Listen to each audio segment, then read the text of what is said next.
Hello friends, welcome back to our channel friendly doctor. Friends, अगर आपने अभी तक हमारे चैनल को सब्सक्राइब नहीं किया है तो प्लीज हमारे चैनल को सब्सक्राइब करें। और अगर आपको ये वीडियो पसंद आएगी तो प्लीज इस वीडियो को लाइक जरूर करेंगे। दोस्तों, हमारा जो आजकल सीरीज चल रही है मेल सेक्सुअल हेल्थ को लेके, उसमें मैं आज तीसरा वीडियो लेके आया हूं जिसका नाम है सीमेन एनालिसिस टेस्ट।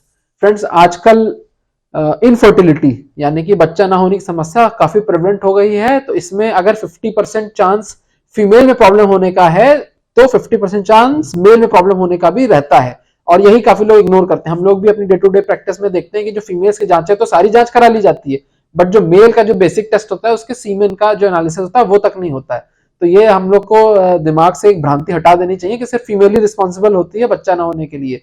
मेल भी 50% रिस्पॉन्सिबल होता है अगर बच्चा नहीं हो रहा होता है तो दोस्तों, जो सीमेन का टेस्ट होता है ये कहीं ना कहीं आपको कहीं हो सकता है झिझक हो, कहीं शर्म हो कि कब कराना चाहिए और रिपोर्ट नॉर्मल कैसी होती है, ठीक है, क्या क्या तैयारी करनी होती है टेस्ट को कराने के लिए। तो ये जो सारी इंफॉर्मेशन है मैं इस वीडियो में आपके लिए लेके आया हूं ताकि आपको किसी से पूछना ना पड़े, ताकि आपको ये सब झिझक लगती है पूछने में तो ऐसा ना हो। तो फ्रेंड्स, बगैर किसी देरी के हम लोग शुरुआत करते हैं। सबसे पहले तो ये हमारा जो सीमेन का जो टेस्ट होता है, जो वीर्य का टेस्ट होता है, इसको बोलते हैं सीमेन एनालिसिस टेस्ट। तो इसको कराने के पहले हम लोग को सबसे पहले तो एब्सटेन करना होता है सेक्स से या मैस्टरबेशन से, हस्त मैथुन से या सेक्स करने से रुकना होता है। 2 से 5 दिन का गैप लेना होता है। तो बेस्ट ये रहेगा कि जहां भी आपको लैब चूज आइडेंटिफाई कर लें कि मेरे को टेस्ट इस लैब से कराना है, वहां पे जाके आप रजिस्ट्रेशन करा लें और जो सैंपल कलेक्शन करने के लिए जो कंटेनर होता है वो ले लें। और वो आपको गाइड कर देंगे कि 2 से 5 दिन का गैप चाहिए होता है, तो वो गैप के बाद ही आप आराम से वो सैंपल दे देंगे लैब में, ठीक है। और इस दौरान जब आप एब्सटेन करें 2 से 5 दिन, तो आपको अल्कोहल, वैसे तो इनका सेवन वैसे भी नहीं करना चाहिए, बट यदि आप करते हैं तो इन 2 से 5 दिन अल्कोहल का सेवन या कैफीन का बहुत ज्यादा अत्यधिक, कैफीन यानी कॉफी का अत्यधिक सेवन ना करें। अल्कोहल का सेवन तो बिल्कुल भी ना करें, क्योंकि उसके वजह से जो स्पर्म, हमारी जो वैल्यू है स्पर्म की, हो सकता है कम आ जाए अल्कोहल की वजह से, ठीक है। तो वैसे भी नहीं करें अगर आपका स्पर्म काउंट कम करता ही अल्कोहल, ठीक है। और अगर मोर्स अगर टेस्ट दे रहे हैं तो अवॉइड ही करें 3-4 दिन पहले, नहीं तो फॉल्स आपको लो वैल्यू मिल सकती है। कोई हर्बल सप्लीमेंट या कोई और जो अगर मेडिसिन ले रहे हो तो वो भी हार्मोन, कोई थेरेपी, हार्मोन वगैरह थेरेपी ले रहे हैं तो उसको भी नहीं लेंगे। और जब आप सैंपल दे रहे हो तो कोई ल्यूब्रिकेंट नहीं देंगे, क्योंकि अगर ल्यूब्रिकेंट अगर आप यूज कर रहे हैं तो उसका भी जो सैंपल होता है आपके सैंपल में चला जाएगा, उसके जो माइक्रोस्कोपिक जो सब्सटेंसेस होते हैं, तो आपका जो टेस्ट का एनालिसिस करने में प्रॉब्लम हो सकती है पैथोलॉजिस्ट को, ठीक है। तो ये सारी चीजें ध्यान में रखनी है, ठीक है। इस तरह का कंटेनर होगा, इसमें आपको सैंपल देना होगा। और जब आप सैंपल ले लेंगे तो उसको फ्रिज में नहीं रख देना, ठंडा नहीं करना है, उसको बॉडी टेम्परेचर पे रखना है। उसका प्रयास करें कि 1 घंटे के अंदर अंदर हम लोग उस सैंपल को लैब के अंदर पहुंचा दें। और बॉडी टेम्परेचर पे रखना है, कहीं आइस पैक में या ठंडा ऐसे करने की आवश्यकता नहीं है, ठीक है। तो इस टेस्ट में क्या क्या देखा जाता है दोस्तों, जो हमारा सीमेन होता है उसमें स्पर्म होता है, स्पर्म से ही फर्टिलाइजेशन होता है, उसी से एक नया बच्चे का संरचना होती है। तो उसका जो मॉर्फोलॉजी होती है ये एक इस तरह का स्ट्रक्चर होता है, उसमें एक हेड होता है और एक पूंछ निकली होती है।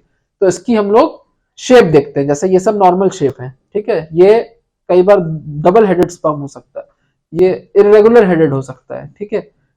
ये ऐसे टीयर शेप्ड स्पर्म, ये सब एबनॉर्मल है, यानी कि ये जो स्पर्म्स हैं ये बच्चा, एक जाइगोट या एक फीटस को प्रोड्यूस करने में सक्षम नहीं होते हैं। और ये जो टाइप ऑफ स्पर्म होते हैं तो ये सक्षम होते हैं। तो इसको माइक्रोस्कोप में स्टडी किया जाता है और इनका शेप स्टडी किया जाता है, इनका मूवमेंट, जो ये टेल होती है ये मूव करेगी और स्पर्म जो है आगे की तरफ बढ़ेगा। तो ये मूवमेंट भी हमको स्लाइड बना के स्टडी किया जाता है, पैथोलॉजिस्ट को स्टडी करते हैं। और क्या क्या चीज स्टडी करी जाती है, पीएच वैल्यू स्टडी की जाती है, ठीक है। तो एक आइडियल पीएच वैल्यू चाहिए होती है हमारे सीमेन को एग को फर्टिलाइज करने के लिए। बहुत कम और बहुत ज्यादा पीएच वैल्यू भी हानिकारक हो सकती है। फॉर एग्जांपल, अगर पीएच वैल्यू 8 के ऊपर है तो ये डिपेक्ट करता है, सीमेन की अगर पीएच वैल्यू 8 के ऊपर आ रही है तो ये डिपेक्ट कर सकता है कि जिसने सैंपल दिया उसको इन्फेक्शन है, ठीक है। इसी प्रकार अगर 7 से कम पीएच वैल्यू आ रही है तो ये भी इशारा कर सकता है कि जो मेल की जो डक्ट्स हैं, जैकुलेटरी डक्ट्स होती हैं जो स्पर्म को ट्रांसमिट करती हैं, उसमें हो सकता है कहीं ना कहीं रुकावट हो। तो ये पीएच वैल्यू का भी बहुत इंपॉर्टेंट रोल होता है। आइडियली 7.2 से लेके 7.8 7.9 तक की पीएच वैल्यू नॉर्मल मानी जाती है। ज्यादा बढ़ने ज्यादा घटने का कारण मैंने बता दिया आपको। तो दोस्तों, फिर अगली जो चीज स्टडी करी जाती है वो होती है लिक्विफैक्शन की, यानी कि जब आप सीमेन दे देते हैं तो धीमे धीमे धीमे लिक्विड फॉर्म में कन्वर्ट हो जाता है। यूजुअली ऐसा करने में 15 से 30 मिनट लगता है, ठीक है। लिक्विफाई क्यों होना जरूरी है, क्योंकि जब वो लिक्विफाई होगा तभी वो आगे बढ़ेगा, ठीक है। अगर लिक्विफैक्शन प्रॉपर नहीं हो रहा है तो उस स्पर्म की वाइबिलिटी जो है वो कम हो जाती है धीमे धीमे। स्पर्म काउंट, ठीक है, तो वो स्पर्म काउंट भी स्टडी करेंगे।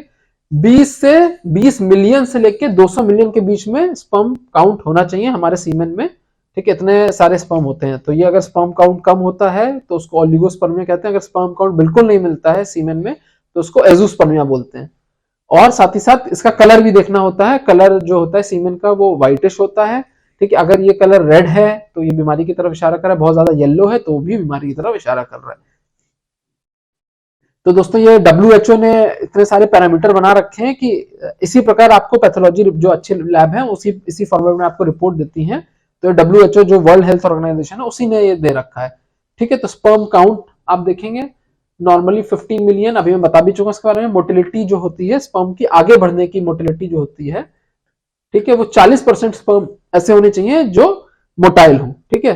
32% ऐसे होने चाहिए जो एक डायरेक्शन में, यानी कि एक डायरेक्शन में, इसको बोलते हैं प्रोग्रेसिव मोटिलिटी, ठीक है। मॉर्फोलॉजी जो मैं बता रहा था कि 4% स्पर्म जो होते हैं वो नॉर्मल फॉर्म में होने चाहिए, तो ये रिपोर्ट नॉर्मल मानी जाएगी, ठीक है। 58% लाइव स्पर्म होने चाहिए। वॉल्यूम जो होता है सीमेन का 1.5 ml के आसपास होना चाहिए, ठीक है। व्हाइट ब्लड सेल्स, जो ये इन्फेक्शन है, बहुत ज्यादा व्हाइट ब्लड सेल्स अगर हैं तो ये दिखाएगा कि आपके सीमेन इन्फेक्शन है, तो ये यूजुअली लेस देन 1 बिलियन होने चाहिए 1 ml में। तो ये सारे WHO ने क्राइटेरिया दिया हुआ, इसी फॉर्मेट में आपको रिपोर्ट भी दी जाती है। तो दोस्तों बहुत सारे लोग परेशान हो जाते हैं जब उनका स्पर्म काउंट कम आता है या जीरो आता है, ठीक है। जीरो आने को बोलते हैं एजोस्पर्मिया। तो बहुत लोग सोचते हैं अगर स्पर्म काउंट मेरे में है ही नहीं तो मैं बच्चा कैसे पैदा करूं। तो ये थॉट प्रोसेस गलत है। हो सकता है जो आप सैंपल दे रहे हो उसमें स्पर्म काउंट ना हो, ठीक है। हो सकता है आपकी टेस्टिस स्पर्म प्रोड्यूस कर रही हो बट वो आगे तक ना जा रहा हो, तो इसमें हताश होने की आवश्यकता नहीं। अगर आपका स्पर्म काउंट जीरो है तो भी आपके पिता बनने की या बाप बनने की जो पॉसिबिलिटी है वो बहुत हाई होती है। बहुत लोग होते हैं कि वो बस वहीं पे इलाज छोड़ देते हैं कि भैया मेरा तो स्पर्म काउंट है ही नहीं, मैं तो बच्चा नहीं पैदा कर सकता। तो ऐसा नहीं सोचना है। मेडिकल साइंस बहुत तरक्की कर गया है। आपके टेस्ट में सीमेन स्पर्म का जीरो होना ये नहीं बता रहा है कि आपका टेस्टिस नहीं प्रोड्यूस कर रहा। यूजुअली हम लोग देखते भी हैं कि टेस्टिस प्रोड्यूस करा था, कोई और कारण हो रहा होता है।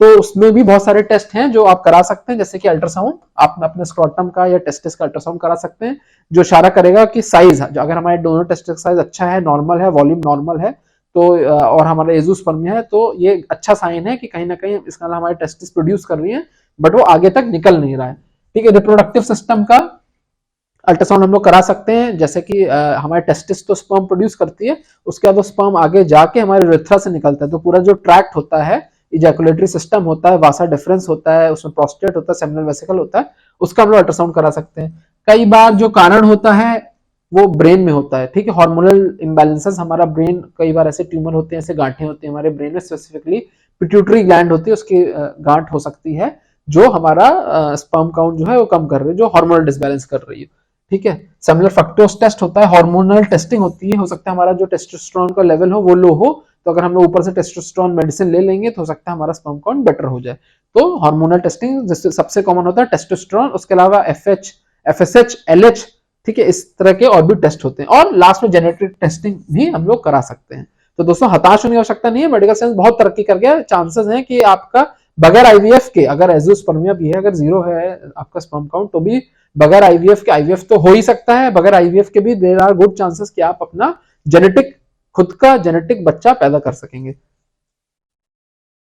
तो दोस्तों अब जो हमारी मेल सेक्सुअल हेल्थ की जो सीरीज है उसमें जो नेक्स्ट वीडियो है, वीडियो नंबर 4 है, वो हम लोग डिस्कस करेंगे प्री मैच्योर इजैकुलेशन यानी कि शीघ्र पतन के बारे में।